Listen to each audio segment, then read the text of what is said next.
Guys, first time ko mag-book ng angkas kasi super traffic talaga. Pero ganito ba talaga kapag angkas driver?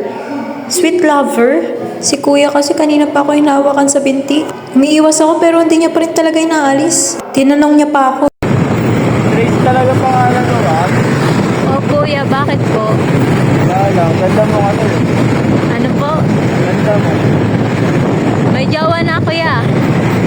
Okay lang, kasawain naman natin. Lo! Laro. Tapos guys, pinapalayo ko siya. Pero ang klingi-kilingi niya talaga. Hinahawakan niya pa yung kamay ko.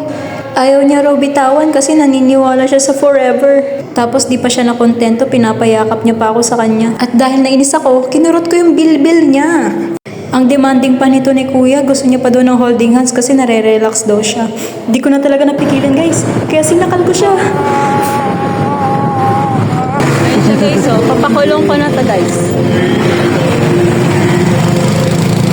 Nakita ko future ko sa'yo pa eh. Magkakanak tayo pangalan ni Raya. Century. Guys, di pa siya tumitigil guys.